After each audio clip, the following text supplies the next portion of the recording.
Estamos conociendo las grandes maravillas del Oriente a Oriente. Isis sin velo, el tomo 2, el capítulo 3, la página 94. Y nos quedamos en el último estudio acerca de esa Biblia del Eclesiastés. Pero escuchar lo que dice el Colegio. El viento va hacia el sur y gira hacia el norte. Y gira continuamente y el viento vuelve de nuevo según sus circuitos. Está en el Eclesiastés, el capítulo 1, el versículo 6.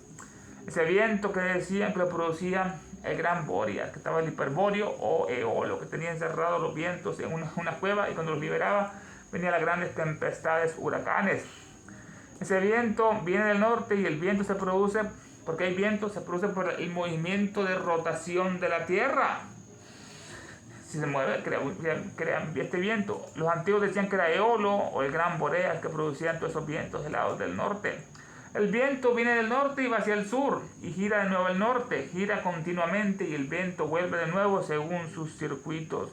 De donde todo empezó, termina y vuelve otra vez en ese eterno ir y devenir de nunca acabar.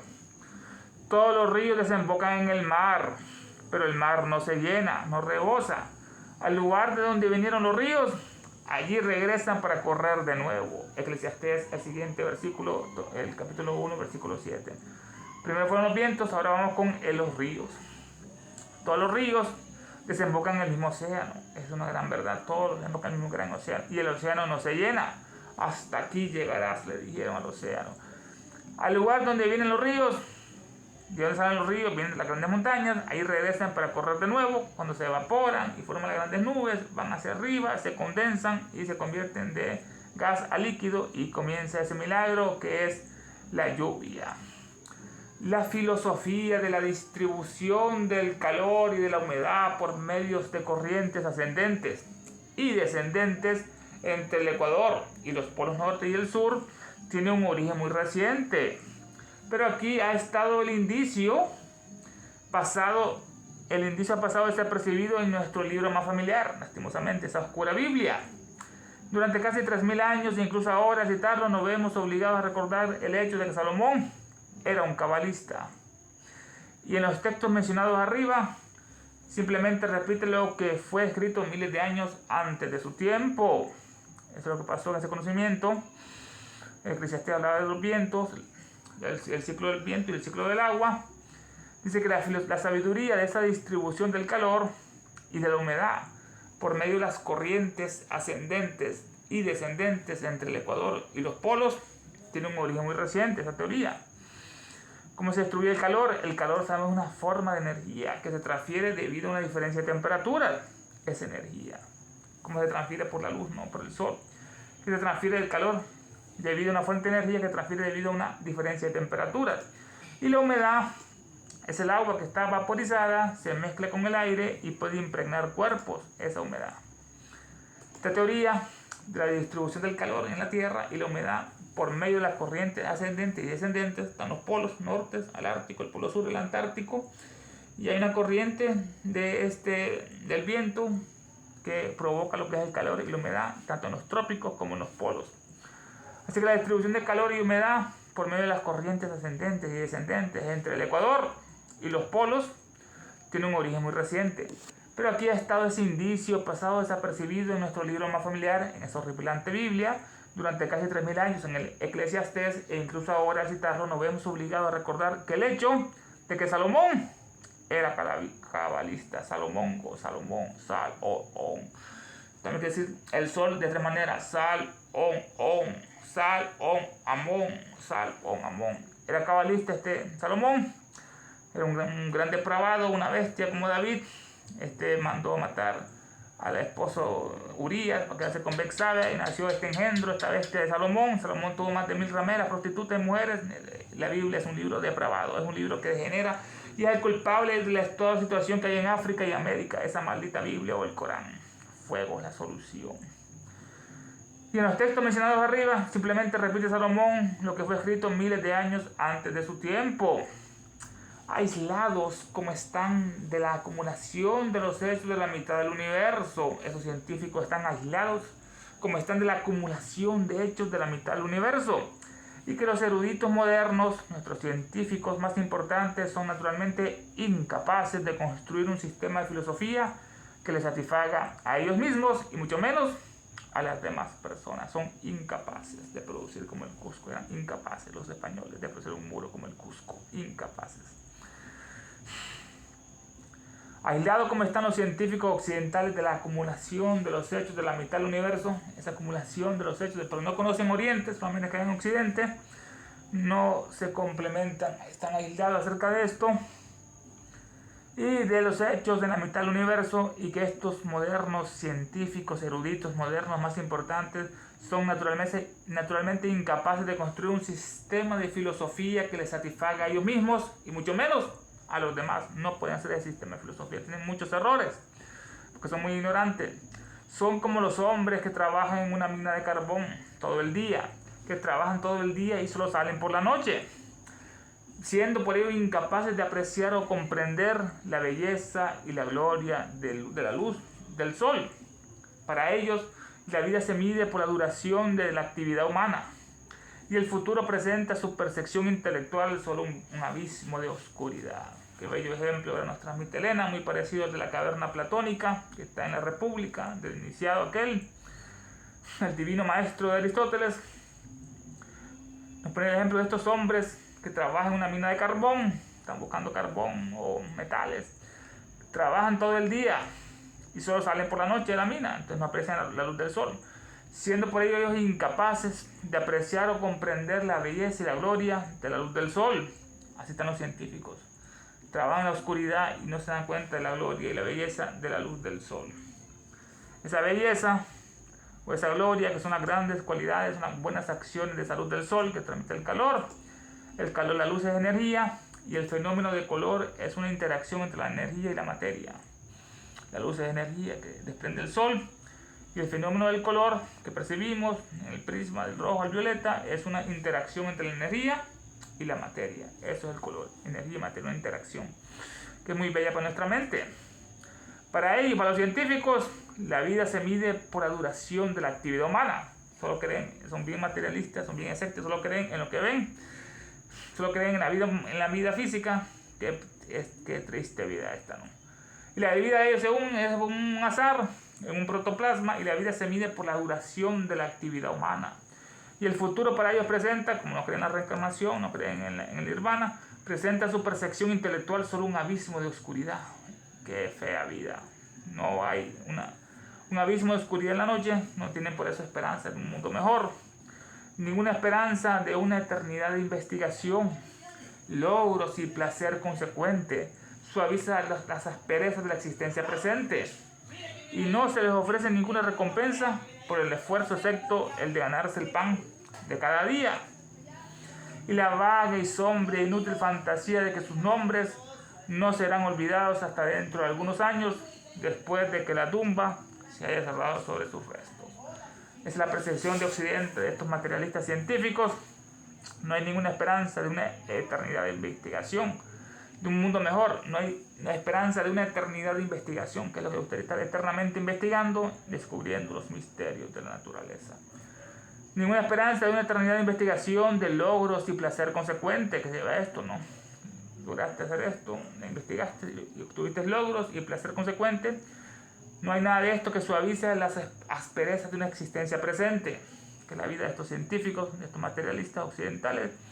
Y no se les ofrece ninguna recompensa por el esfuerzo excepto el de ganarse el pan de cada día, solo una parte material. Y la vaga y sombria e inútil fantasía de que sus nombres no serán olvidados hasta dentro de algunos años, después de que la tumba se haya cerrado sobre sus restos. Qué fea vida. ¿Para qué nacieron entonces? La gran pregunta. ¿Para qué nacieron? Según ellos, para nunca ser olvidados, como Aquiles, desde que la tumba se haya cerrado sobre sus restos. Para ellos, la muerte significa la extinción de la llama de la vida y la dispersión de los fragmentos de la lámpara por el espacio ilimitado. Es la visión de todos estos. La muerte significa la extinción de la llama de la vida. El calor se va, se extingue la llama, y la dispersión de los fragmentos de la lámpara por el espacio ilimitado. La dispersión de los fragmentos de esa lámpara por el espacio limitado, todo, la materia no se destruye, solo se transforma. Sus componentes, sus átomos, carbono, hidrógeno, nitrógeno, oxígeno, se dispersan por el espacio limitado. Y para eso, y ahí se acabó su vida. Dijo Berzelius, el gran químico, en su última hora, mientras rompía a llorar: no te asombres de que llore, no me creas que soy un hombre débil, ni pensar que estoy alarmado por lo que el doctor tiene que anunciarme. Estoy preparado para todo, pero tengo que despedirme de la ciencia, y no debería sorprenderte de que me cueste esto mucho, querido. Estoy dispuesto a todo, pero me aflijo al despedirme de la ciencia. Es el Strong, conmemoración de Berzelius, en la página 79. ¿Qué dijo este químico? Este Berzelius se llama John Jacob. Nació en 1779, era un médico químico sueco. Ideó el moderno sistema de notación química por los pesos moleculares de los átomos de estos componentes, los elementos. Es considerado un padre de la química moderna. Es reconocido por ser el primer analista del siglo XIX, el primero. Descubrió el torio, el cerio y selenio. Fueron estos elementos, torio, selenio y selenio. Estudió Berzelius, el gran químico, en su última hora, mientras rompía a llorar. Qué escena, ¿no? Está llorando en su última hora. No te asombres de que llore, no me creas que soy un hombre débil, ni pensar que estoy alarmado porque el doctor tiene que anunciarme. Estoy preparado para todo, pero tengo que despedirme de la ciencia. Dijo Stephen King, se debe despedir de la ciencia, y no debería sorprenderte de que esto me cueste, querido. No estoy dispuesto, estoy dispuesto a todo, pero me aflijo al despedirme de la ciencia. Dice otra traducción de este Strong, conmemoración de Berzelius, página 79. Qué palabras. Cuán amargas deben ser las reflexiones de un gran estudioso de la naturaleza como Berzelius, al verse forzosamente interrumpido a mitad del camino hacia la realización de algún gran estudio, la construcción de algún gran sistema, el descubrimiento de algún misterio que había desconcertado a la humanidad durante siglos, pero que el filósofo moribundo se había atrevido a esperar que podría resolver. Berzelius. Cuán amargas deben ser las reflexiones de un gran estudioso de la naturaleza como Berzelius, al verse forzosamente interrumpido a la mitad del camino hacia la realización de algún gran estudio. ¿Quién interrumpió? La muerte, la enfermedad. Al verse forzosamente interrumpido a la mitad de camino hacia la realización de algún gran estudio, la construcción de algún gran sistema filosófico, físico, químico, el descubrimiento de algún misterio que había desconcertado a la humanidad durante siglos. Lo iba a hacer, pero ¿qué pasó? Vino la muerte por él. Pero que el filósofo moribundo se había atrevido a esperar que él podría resolverlo. Este filósofo moribundo pensaba que podía descubrir ese gran misterio que había afligido a tanto a la humanidad. Y pasamos al subtema, nuestro ancestro, el pedáctilo. ¿Quién es el ancestro pedáctilo? Pedáctilo quiere decir dedo del pie. Nuestro ancestro, un caballo, pedáctilo. Miremos hoy el mundo de la ciencia y veamos a los teóricos atómicos remendando las andrajosas túnicas que exponen las imperfecciones de sus distintas especialidades separadas. Ahora estamos analizando el mundo de la ciencia. Veamos a esos teóricos atómicos remendando esos andrajosos que son prendas de vestir viejas, rotas o sucias.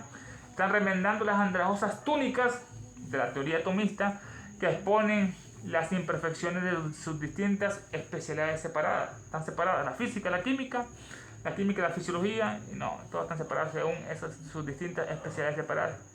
Mientras que la otra ciencia unifica todo en el uno, en el absoluto. Véanlos, reparando los pedestales sobre los cuales se erigirán de nuevo los ídolos que habían caído en los lugares en los que habían sido adorados antes de que estas revolucionarias ideas, teorías, fuera exhumada de la tumba de Demócrito por John Dalton. Ahí los científicos, míralos, reparando esos pedestales sobre los cuales se erigirán de nuevo los ídolos que habían caído, ídolos de pies de barro, de los lugares en los que habían sido adorados esos ídolos antes de que esta revolucionaria teoría fuera exhumada de la tumba de Demócrito por John Dalton. Vamos a los atomistas, Demócrito y John Dalton. Se están reparando estos científicos los pedestales o el podio en los que se erigirán, se alzarán de nuevo esos ídolos que han sido caídos. Son ídolos de pies de barro, como el Papa Francisco, como los árabes, musulmanes, como la bestia judía. A ver, ídolos de pies caídos, ídolos de pies de barro. Mira cómo están reparando esos pedestales, esos podios donde se erigirán de nuevo los ídolos que habían caído, iconoclastas. De los lugares en los que habían sido adorados estos ídolos antes de que esta revolucionaria teoría, la teoría atómica, fuera exhumada de la tumba de Demócrito por John Dalton. Fuera desenterrada esa teoría de la tumba de Demócrito por John Dalton. Demócrito de Agdera, un gran filósofo, polímata, fundador del atomismo en el siglo IV o V a.C., decía que el universo está compuesto de átomos y vacío. Se mezclan los átomos en el vacío. Es considerado el padre de la ciencia moderna y de ahí se origina todo. De los átomos y el vacío vienen las moléculas, vienen todas aquellas sustancias orgánicas e inorgánicas. Es considerado Demócrito el padre de la ciencia moderna. ¿Quién exhumó esa teoría? Fue John Dalton de la tumba de Demócrito. John Dalton, que nació en Manchester en 1766, era un naturalista químico, matemático, meteorólogo. Entre sus trabajos destacan el modelo atómico y su tabla de pesos. El hidrógeno comienza con el helio y todos aquellos. Entre sus trabajos se destacan el modelo atómico que él propuso, que fue una tabla de pesos atómicos, por sus pesos relativos de los elementos, que contribuye a sentar la base de la química moderna. Mientras que la verdadera teoría no es la de Mendeleev, sino es la que puso Crookes, William Crookes, que los elementos se mueven en una gran espiral y ahí se van formando las familias de 1 a 3 y 7. Ese era John Dalton, que exhumó la teoría atomista del gran Demócrito. Y ahora están reparando esos científicos nuevamente, esos pedestales, esos ídolos caídos para ponerlos nuevamente, esa teoría revolucionaria sacada exhumada de la tumba de Demócrito por John Dalton. En el océano de la ciencia material echan sus redes los científicos. Vamos a estos bellos ejemplos, ya empezamos los mineros, ahora vamos los pescadores. En el océano de la ciencia material echan sus redes. Solo para que las mallas se rompan cuando algún problema inesperado y monstruoso, grande, se cruza en su camino. Sus aguas son como las del mar muerto, de sabor amargo, tan densas que apenas pueden sumergirse en ellas, y mucho menos bucear hasta el mismo fondo, ya que no tienen salida ni vida debajo de sus olas o a lo largo de su margen. Es un desperdicio oscuro, prohibitivo, sin caminos, no da nada que valga la pena tener, porque lo que da no tiene vida ni alma. Ahí son los científicos, nada importante, trascendental nos transmiten, porque no tienen ni vida ni alma esa ciencia materialista. Qué bello ejemplo, digno de analizar nuestra querida Elena, nos trajo esa pincelada perfecta. En el océano de la ciencia material, los científicos se echan sus redes, en ese océano de la ciencia materialista, solo para que las mallas se rompan cuando algún gran problema inesperado y monstruoso, grande, se cruce su camino. Se le rompen las mallas, se le rompen sus instrumentos. Sus aguas son como las aguas del mar muerto, son las aguas del científico, son aguas como las del mar muerto, de sabor amargo, tan densas que apenas pueden sumergirse en ellas. No pueden llegar al fondo del agua porque son muy densas por su nivel de salinidad que tiene. Y mucho menos pueden bucear hasta su fondo, la ciencia materialista, ya que no tiene salida ni vida. Esa ciencia no tiene ni salida ni vida. Debajo de sus olas o a lo largo de su margen no hay ni vida ni salida. Es un desperdicio oscuro la ciencia materialista, como ese mar muerto. Es un desperdicio oscuro, prohibitivo, sin caminos, sin senderos. No da nada que valga la pena tener, porque todo lo que da no tiene ni vida ni alma. No vivifica la verdadera doctrina como esta, que se siente el espíritu, la verdad. No leemos estas obras, por eso que las oculta el sistema, para que seamos siempre sus autómatas, sus soldados, sus tontos útiles, sus obreros, sus esclavos de esas bestias, de esas élites. Su camino es prohibitivo de la ciencia y sin caminos no da nada que valga la pena tener, porque lo que da no tiene vida ni alma. Cada quien da lo que tiene. Desalmados, la ciencia materialista. Hubo un periodo de tiempo en que los eruditos académicos se alegraban, divertían especialmente ante la simple enunciación de algunas maravillas que los antiguos consideraban que habían ocurrido bajo sus propias observaciones. Se reían estos científicos de los antiguos. Hubo ese periodo de tiempo que estos eruditos académicos, estos científicos, se alegraban, divertían especialmente ante la simple enunciación de algunas maravillas que los antiguos consideraban que habían ocurrido bajo sus propias observaciones. Ja, ja, ja, esos tontos que decían tal cosa, que la Atlantis hundida. Qué pobres idiotas, decían, quizás mentirosos eran ellos, parecían los ojos de un siglo ilustrado e iluminado, el siglo de las luces, el intelecto nunca superará la llama del espíritu. Qué pobres idiotas eran esos antiguos, quizás mentirosos por lo que decían del coloso de Rodas, parecían a los ojos de un siglo ilustrado e iluminado, idiotas o mentirosos esos grandes sabios antiguos que escribían cosas maravillosas. ¿No describían acaso realmente caballos y otros animales cuyas patas presentaban cierta semejanza con las manos y los pies de los hombres? Estamos entrando de llano al subtema de nuestro ancestro pedáctilo. ¿No describían los antiguos realmente caballos y otros animales cuyas patas presentaban cierta semejanza con las manos y los pies de los seres humanos? ¿Cómo escribieron? ¿Qué es eso? Esos caballos con patas humanas. Y en 1876 después de Cristo, escuchamos al señor Huxley dando eruditas conferencias en las que el Protohippus, que se regocija de un antebrazo casi humano, tenía ese Protohippus, y el Oreohippus con sus 4 dedos y de un origen eoceno, 4 dedos tenía este caballo, y el hipotético Equus pedáctilo, tío abuelo materno del caballo actual, juega el papel más importante. La maravilla está corroborada. Los pirronistas materialistas del siglo XIX vengaron las afirmaciones de los platónicos supersticiosos. Tienen todo esto, aquí requerimos cierto conocimiento para comprender lo que está hablando de nuestro ancestro, cómo se burlaban los modernos acerca de cualquier enunciado que había hecho los antiguos acerca de esos animales, caballos que tenían cierta semejanza con las patas y las manos de los seres humanos. Quizás idiotas o mentirosos. No describían ellos estos caballos, y en 1876 vino este señor Huxley, muy comentado, Thomas Henry Huxley, nació en 1825 en Londres, el biólogo, filósofo especializado en anatomía comparada. Le decían el bulldog de Darwin, porque defendía férreamente la doctrina de Darwin. Y escuchamos al señor Huxley en 1836, este científico erudito, dando eruditas conferencias en las que el Protohippus, es un género extinto de 3 dedos de caballo. Está comprobado, se han encontrado los fósiles de un caballo que tenía 3 dedos en vez de los cascos.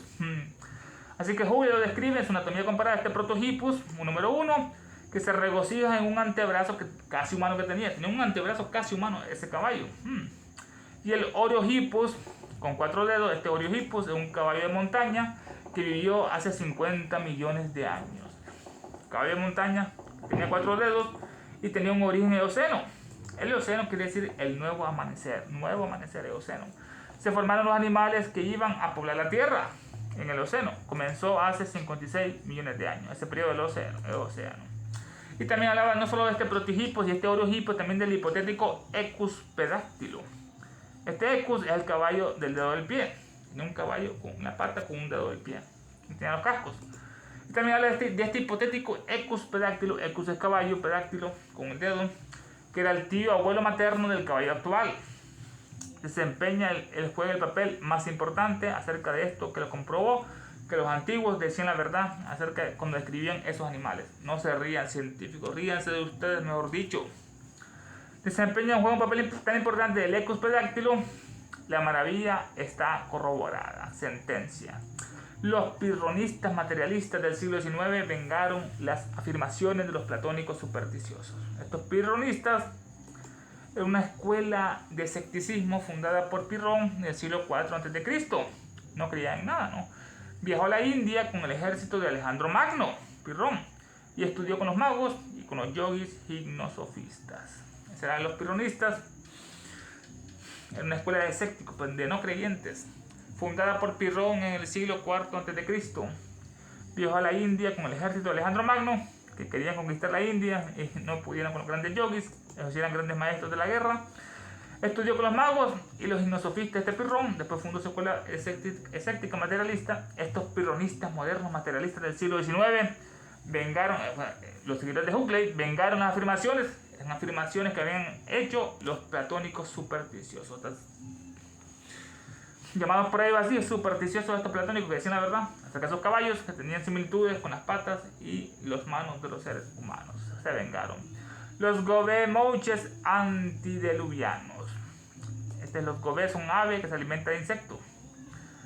Los gobemouches antes del diluvio. Estas aves, ¿no? Y antes de que el señor Huxley, Alfredo Sangelier ha mostrado un ejemplo de un caballo que tenía los dedos separados por membranas. No solo Huxley, también Sangelier. Él nació en París en 1772, era un naturalista francés. Y ha mostrado un ejemplo fósil de un caballo que tenía los dedos separados por membranas. No tenía casco, tenía dedos separados por membranas, como las ramas. Esto está en la sesión de la Academia de París del 13 de agosto de 1807. No se rían de esos científicos. Cuando los antiguos hablaron de una raza de pigmeos en África, se les acusó de falsedad. Ahora vamos al tema de los enanos. Cuando los antiguos hablaron de esa raza de pigmeos que miden menos de 1.5 metros en África, se les acusó que eran falsos los antiguos. Y sin embargo, pigmeos como estos fueron vistos y examinados por un científico francés durante su viaje en el Tenda Maya, a orillas del Río Grande en 1840, también por Bayard Taylor en Egipto, Cairo, lo vio en 1874, y por Mr. Bond de la encuesta trigonométrica de la India, que descubrió una raza enana salvaje que vivía en las junglas de las montañas del oeste de Galix, al suroeste de las colinas de Palini, una raza, aunque de la que no se había oído hablar con frecuencia, de la que la encuesta trigonométrica de estudio no había encontrado ningún rastro anteriormente. Sacado de Molien, Viaje al interior de África, volumen 2, página 210. Este Molien, llamado Gaspar Teodoro, nació en 1796, era un diplomático, explorador francés, recordado como superviviente del naufragio de las medusas y como explorador de las fuentes de los ríos Níger, Senegal y Gambia. Fue hasta las fuentes de esos ríos de Níger, Senegal y Gambia. Ahora vamos al tema de los pigmeos, los enanos. No era falsedad, era una gran verdad. Se les acusó de falsedad a los antiguos hablando de los pigmeos, y sin embargo pigmeos como estos fueron vistos y examinados por un científico francés durante su viaje a la Tenda Maya, a orillas del Gran Río Grande en 1840. Los de la vuelta francesa, los pigmeos. Aquí está la nota, que esto fue Molien que lo hizo, Viaje al interior de África, en su volumen 2, página 210. Molien, ya repetimos, se llamaba Gaspar Teodoro, nació en 1796, era un diplomático, explorador francés, recordado como superviviente de un naufragio de las medusas, y como explorador se salvó del naufragio, y como explorador de las fuentes de los ríos, buscó las fuentes de los ríos Níger, Senegal y Gambia. Él vio a los pigmeos, los describió. También Bayard Taylor en Egipto en 1874 los vio a los pigmeos. Bayard Taylor nació en 1825, era un poeta, literario, traductor, autor de viajes y diplomático norteamericano. Viajó a Egipto siguiendo las riberas del Nilo. Vaya, qué explorador. También Mr. Bond, que es de la oficina o la encuesta trigonométrica de la India. Esta encuesta era un gran proyecto de la tipografía trigonométrica, proyecto que organizó el Survey de la India, la casa de investigación, dedicado a explorar y cartografiar el país. Fue iniciado en 1802 y finalizó en 1871. Cartografiarlo todo, para robarse todo lo que tenían. Finalizó en 1871, lograron localizar y medir las montañas más altas del Himalaya, como el Chocolacma, el Monte Everest de más de 8.000 metros. Esta es la encuesta trigonométrica, la oficina que tenían los ingleses para cartografiar toda la India, para ver dónde estaba el oro, la plata, las esmeraldas, los diamantes. Gran proyecto de tipografía, la encuesta trigonométrica de tipografía trigonométrica, proyecto que organizó Survey de la India, dedicado a explorar y cartografiar el país, o sea, un mapeo total, un GPS, y fue iniciado esto en 1802 y finalizó en 1871. Lograron localizar y medir las montañas más altas del Himalaya, como el Monte Everest. La escuela trigonométrica, también ellos vieron a los pigmeos, a los enanos de la India, que descubrió esta raza enana salvaje, que vivía en las junglas montañosas del oeste del Galix, al suroeste de las colinas de Palini. Esto está al sur de la India, las colinas de Palini, una raza de pigmeos, aunque de las que no se oía hablar con frecuencia, esta raza, de la que la encuesta trigonométrica estudió, no había encontrado ningún rastro anteriormente de esta raza. Esta encuesta trigonométrica, el survey, no había encontrado ningún rastro anteriormente de esta raza. Esta es una nueva raza de pigmeos, decían. Es una nueva raza de pigmeos. Que se asemeja a los obongos africanos de Duk-Cheili o los Akas de Schweizenfurt y a los docos del Dr. Kraft. En su tamaño, apariencia y hábitos. Esta raza de pigmeos, descrita por diferentes tipos, todos se parecían en tamaño, apariencia y hábitos. Tenían las mismas costumbres. Estos son los obongos africanos que descubrió Du-Chaillu. Este Du-Chaillu se llamaba Paul, nació en 1835, era un naturalista antropólogo y explorador franco-americano que se hizo famoso en 1860 por ser el primer occidental en confirmar la existencia de gorilas y pigmeos en África Central. Vendió los gorilas a un museo. Interesante, no había encontrado los gorilas. Este fue el primero que los encontró a esos seres. Du-Chaillu, interesante, Paul, naturalista antropólogo, explorador franco-americano que se hizo famoso en 1860 por ser el primer occidental en confirmar la existencia de gorilas y pigmeos en el África Central. Fue el primero que descubrió a estos pigmeos y estos gorilas y vendió los gorilas a un museo. Las pruebas de evidencia científica, esos son los pigmeos, él decía obongos o los Akas de Schweizenfurt. Estos Akas, otros pigmeos, viven en la República Centroafricana. Y este de Schweizenfurt, se llama George Augusto, nació en 1836 en Berlín, Alemania. Era un botánico, etnólogo, explorador de África Central, paleontólogo. Descubrió el río Hule de la República del Congo. Este alemán también descubrió estos Akas, estos pigmeos, y a los docos, también pigmeos, del Dr. Kraft. Este Kraft se llama Johann Ludwig, nació en 1810, era un misionero alemán, cristiano. En África Oriental fue explorador, lingüista y viajero. Misionero en África Oriental, fue a evangelizar, explorador, lingüista y viajero. Describió estos enanos y les puso él el nombre de docos, los otros Akas o los obongos. Todos se parecen en tamaño, apariencia y hábitos. Tienen las mismas costumbres. Esto está acá, la publicación mensual de la divulgación científica, mayo de 1886, página 110, en inglés es The Popular Science Monthly, la ciencia popular mensual, o la divulgación mensual científica en español. El gran Herodoto, padre de la historia occidental, fue considerado un lunático, un loco por hablar de un pueblo, personas del que según le dijeron, dormían durante una noche que duraba 6 meses, la noche de 6 meses.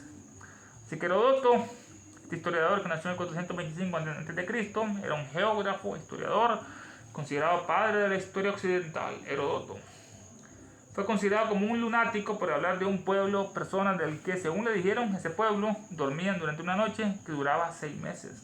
Invernaban por 6 meses, dormían como los osos. Dormían durante una noche que duraba 6 meses.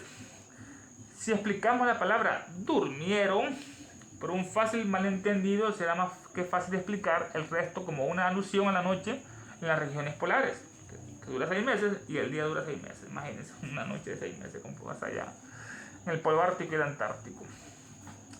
Si explicamos esa palabra, durmieron por un fácil malentendido, no es que dormía 6 meses, sino que la noche duraba 6 meses y el día. Será más fácil explicar el resto como una alusión a la noche de las regiones polares. Esto lo sacaba de Malte Brun, página 372 a la 373, Heródoto. Este Malte Brun se llama Conrad, nació en Dinamarca en 1755, era un geógrafo, periodista. Estaba a favor de la Revolución Francesa. Le hicieron juicio y se fue de Francia. Acuñó la palabra Oceanía como un continente lleno de océanos, como está la Lemuria, las Islas Pascua, etc. Este Malte Brun. Y no solo Heródoto, sino también Plinio recoge en su obra abundantes hechos que hasta hace muy poco se rechazaban como fábulas. Plinio, Cayo, se llamaba historiador militar romano del siglo I. Recoge en sus obras abundantes hechos que hasta hace muy poco se rechazaban como fábulas, como Heródoto, ¿no? En el caso de los pigmeos, de la noche. Entre otros, Plinio menciona una raza de pequeños animales cuyos machos amamantaban a sus crías. Lo que decía Plinio, una raza de pequeños animales, conejos, cuyos machos amamantaban a sus crías. Eran los machos y no eran las hembras, como pasa con el caballito de mar, que queda embarazado. Esta afirmación provocó mucha alegría, gracia entre nuestros sabios. Como un chiste, no queda decir este Plinio, que unos machos que amamantaban. En su informe del Servicio Geológico de los Territorios correspondientes a 1872, este informe de servicios geológicos, el señor C.H. Merriam describe una rara y maravillosa especie de conejos, el Lepus bardi, que habita en las regiones de pinos alrededor de las cabeceras de los ríos Win y Yellowstone, en Wyoming. Bueno, vamos a este tema, estos conejos. Y el Servicio Geológico de los Territorios correspondiente a 1872, el señor C.H. Merriam, se llamaba Clinton Hart Merriam, nació en 1855, zoólogo y mamólogo, también era el ancestro de Clinton, ¿no? Este Clinton, de Bill Clinton, William. Clinton Hart era un zoólogo y mamólogo, especialista en mamíferos, ornitólogo, entomólogo, ecologista, etnógrafo, geógrafo de Estados Unidos. Además era naturalista y médico. Considerado el padre de la mamografía, que es la rama de la zoología que estudia los mamíferos. Esta es la mamografía. Así que el señor Clinton Harry Merriam describe esa rara y maravillosa especie de conejos, estos que son los Lepus bardi, es la liebre bardi, que habita en las regiones de pinos alrededor de las cabeceras de los ríos Win, que es un río al oeste de Estados Unidos, y Yellowstone, la Piedra Amarilla, río en Wyoming. Este es uno de los 50 estados de Norteamérica, ubicado al noroeste, Wyoming. Bueno, describe este estudio geológico. Esto está sacado también de la popular Ciencia Monthly, divulgación científica mensual de diciembre de 1874, en la página 252 de Nueva York. El señor Clinton Merriam consiguió 5 especímenes de este animal. Consiguió él 5 conejos liebres especímenes de este animal, que son los primeros individuos de la especie que se han presentado ante el mundo científico. Son los primeros individuos de esta especie que se han presentado ante el mundo científico. Llevo la prueba. Un hecho muy curioso es que todos los machos tenían pezones. Los machos.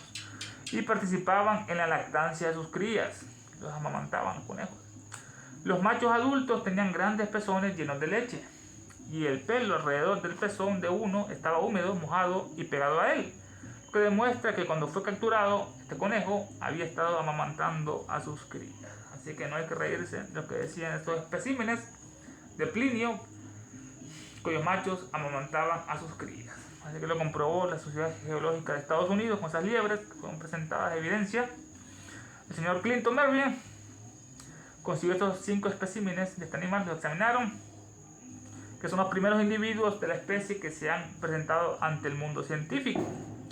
Un hecho muy curioso es que todos los machos tenían pezones y participaban en la lactancia de sus crías. No se rían de Plinio, historiadores, estos científicos. Los machos adultos tenían grandes pezones llenos de leche. Lo comprobaron, tenían leche. Y el pelo alrededor del pezón de uno de estos estaba húmedo, mojado y pegado a él. El pelo, ¿no? Húmedo. Lo que demuestra que cuando fue capturado había estado amamantando a sus crías el macho. Vemos los gorilas, orangutanes, los pigmeos y las liebres.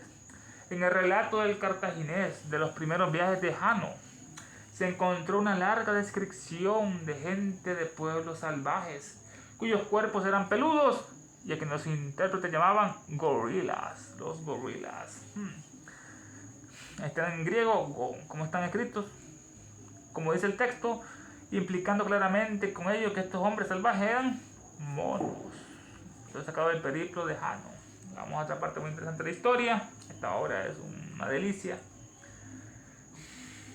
En el relato del cartaginés de los primeros viajes de Jano, Cartago era un estado púnico, eran enemigos de Roma, estaban en lo que hoy es Túnez, en la costa del Mediterráneo, cerca de Egipto, competía con Roma por la dominación del Mediterráneo. Eran los enemigos mortales, Rusia, Estados Unidos, Francia, Inglaterra, Alemania, Francia, y en Roma eran estos de Cartago. Cartago debe ser destruida, como decían ellos en el Senado. Estaban tratando cualquier ley en Roma y de repente decían primero Cartago debe ser destruida. Y después comenzaban, Cartago debe ser destruida. Y de tanto Cartago, que fue un momento de estas luchas con el Estado púnico para ver quién dominaba la Cosa Nostra del Mediterráneo. Así que el relato de ese cartaginés, una gran civilización en su época, rociaron sal para que nunca más creciera, nunca más en Ciudad de Cartago. En Túnez, en el relato del cartaginés de los primeros viajes de Jano, este Jano era un rey navegante explorador del siglo VI o V a.C. Un rey navegante explorador, como el Atri de Agamenón. Más conocido por su exploración naval de la costa occidental de África. Pero fue más conocido este individuo. Por su exploración naval de la costa occidental de África, hicieron un viaje de Túnez, fueron a los estrechos de Hércules, a lo que es el Peñón de Gibraltar, lo traspasaron y empezaron a circunvolar lo que es el África. Ahí se metieron a una ciudad, a una selva, y encontraron un volcán en erupción y se alarmaron con eso y no pudieron con ello. Así que en el relato del cartaginés de los primeros viajes del rey navegante Jano se encontró una larga descripción de gente de pueblos salvajes. Lo describió, eran los monos, ¿no? Eran los orangutanes, los gorilas, cuyos cuerpos eran peludos y a quienes los intérpretes llamaban gorilas, implicando claramente que con ello que estos hombres salvajes eran monos. Esto es sacado del periplo de Jano. Zarpó el rey con 60 barcos y 30.000 personas.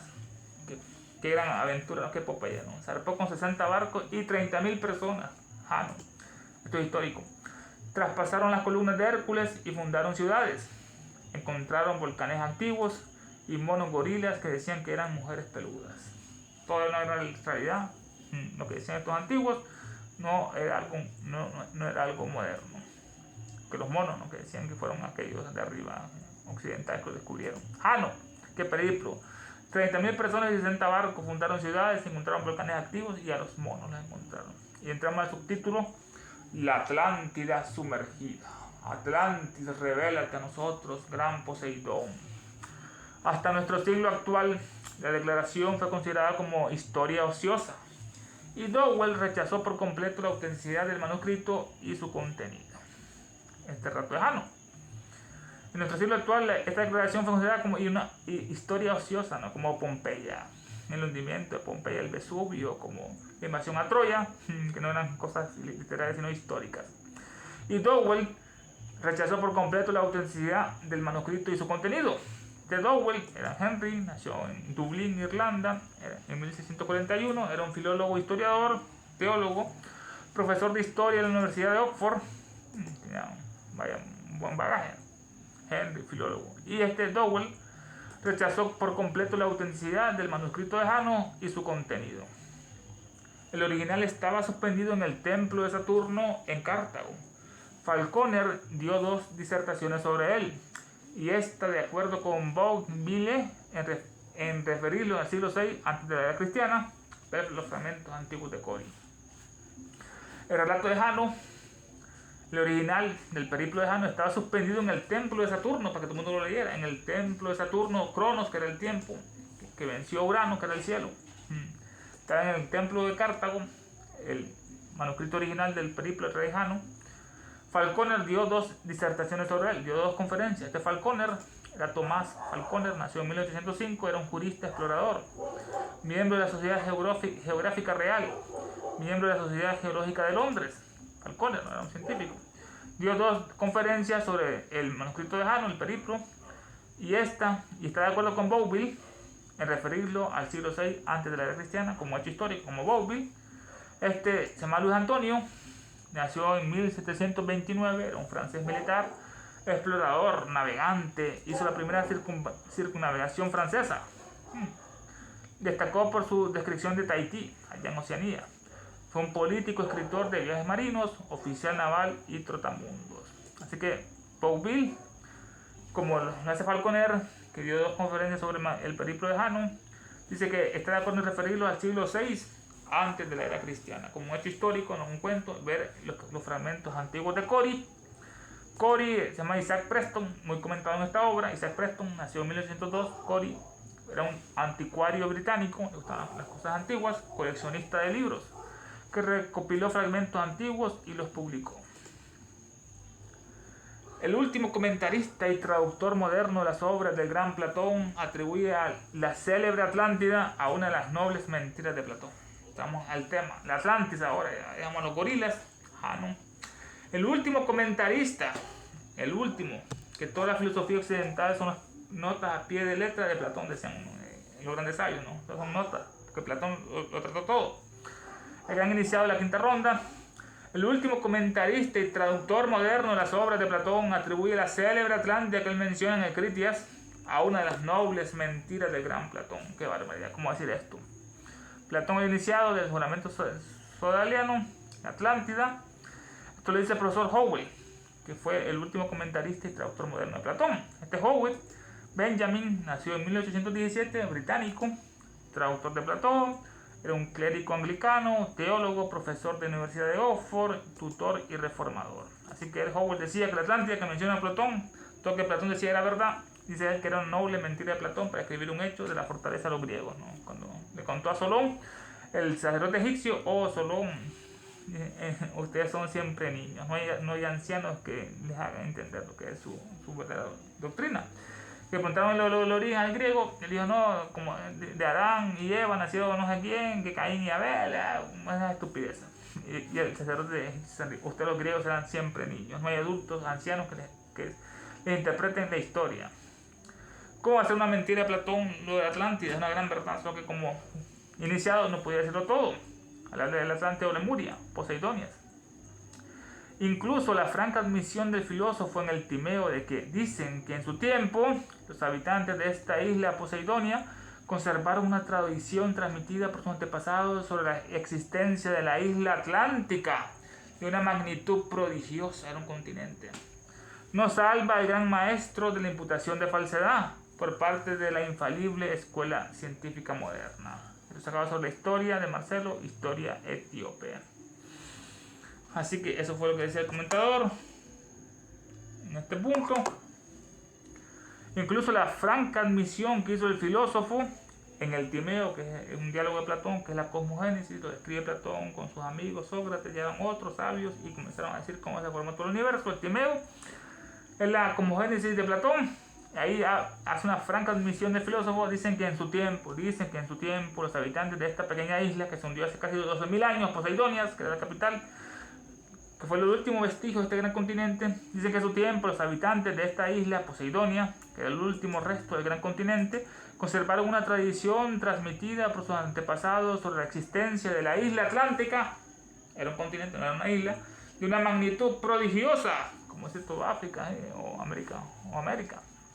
Así, ellos tienen una tradición de esta isla en Poseidonias, transmitida por sus antepasados sobre la existencia de la isla Atlántica, de una magnitud prodigiosamente grande. Era un continente. Nos salva el gran maestro Platón de la imputación de falsedad, que le cayó por eso, que le decían todos estos científicos, hasta que Ignacio Donelli lo descubrió en su obra Atlantis, el nuevo continente. Nos salva el gran maestro de la imputación de falsedad, perpetrada por Howell por parte de la infalible escuela moderna de los científicos modernos. La relación que explica por qué aparecen los mayas, las pirámides, con los egipcios, con Camboya, allá en Angkor Wat. Eran los supervivientes, los atlantes que se sobrevivieron y llevaron la cultura a todas esas partes, por eso se parecen tanto. Así que como estos comentaristas mencionan que Platón mintió cuando dice que los habitantes de esta isla Poseidonias conservaron una tradición transmitida por sus antepasados sobre la existencia de una enorme isla atlántica de una magnitud prodigiosa. Nos salva el gran maestro Platón de la imputación de falsedad, que lo acusan de falsedad a estos científicos por parte de la infalible, que no se equivoca, escuela moderna científica, entre comillas infalible, ¿no? Esto acá sobre la historia de la isla Atlántica de Marcelo, historia etíope. Marcelo era un historiador que habla de la Atlántida, mencionado por Proclo, muy comentado por Proclo. Qué bella obra. Pasamos de los monos, los gorilas, el periplo de Jano, lo que es la Atlántida sumergida.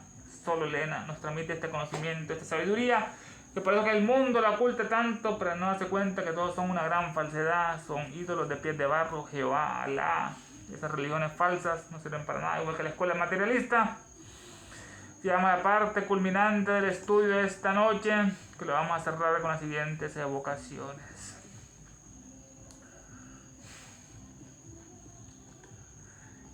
Invocación al demonio solar por la guerra del mundo.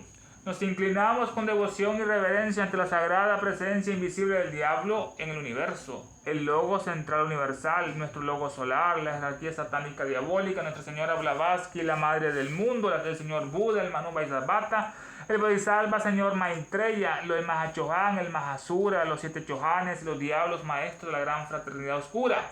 Y fervorosamente les pedimos que los poderes de sabiduría, de odio, oscuridad y guerra circunden, encadenen a la maldita humanidad entera e inspiren a los dirigentes de todas las naciones, especialmente a los que sufren disturbios, guerras, catástrofes, enfermedades, calamidades, hambrunas y tanto más. Que aquellos poderes que siempre trabajan por el mal, por el progreso, por la ciencia, la humanidad, inspiren a los dirigentes de todas las naciones, para que se establezca sobre la tierra una guerra verdadera y sufrimientos perdurables. Que las fuerzas de las tinieblas venzan a las fuerzas de la luz, que el mal, el caos y el sufrimiento encadenen a la maldita humanidad entera, que la guerra y la maldición de los diabólicos seres se derramen por el mundo, que los poderes de sabiduría, tinieblas, odio envuelvan a todos los seres y a todas las criaturas, a todos los hombres y mujeres de esta tierra. Hay una sola vida, una sola satanicidad de hombres y mujeres y una destrucción de naciones. Que el espíritu de desunión y de odio incompasivo que no conoce barreras a poderes del planeta entero. Que los grandes diablos maldigan y guían los senderos de la humanidad en el 2023 y siempre, permitiendo que cada de nosotros vayamos adelante y rindamos a los niveles internos el servicio por el cual estamos más capacitados. Que así sea. Creo en Satanás, padre del mal, Señor nuestro, y en su Hijo el Anticristo, nacido y engendrado de una bella Virgen Helena. Creo en el diablo omnipotente, padre del mal, destructor de todas las cosas, perturbador de los cielos y la tierra. Y en el Anticristo, su único Hijo y perseguidor nuestro, que fue concebido por obra del espíritu maligno y nació de una sacrílega y loca y bella virgen. Fue glorificado por los hombres y reinó sobre ellos. Subió al trono del Dios Todopoderoso y sentado junto a él insulta desde ahí a los vivos y a los muertos. Creo en el espíritu del mal, en la sinagoga de Satanás y en la comunión de los malvados, en la perdición del cuerpo y en la muerte e infierno perdurables. Satán. Del cielo cayó un lucero, su nombre es, oh luz cósmica manifestada, oh unidad de la vida única, oh celeste Shukra resplandeciente, oh manifestada conciencia proterva, oh Fojat indómito dietérico, oh eterno entre los eones, oh rayo prometeico mantárico, que tu luz descienda hacia nosotros, que la fuerza se encienda y que el gran Satán prevalezca, que todo aquel que se sienta uno contigo sepa por lo tanto que no es uno con todos los demás. Despertad, criaturas dracónicas, es hora de volver a la superficie. Él volverá. Es el fin de una era. Queremos justicia diabólica, pero no las... ¡Ya! Satanás es nuestro Dios, nada nos faltará. Blavatsky es nuestra diosa, todo lo perderán. ¡Ave Satán!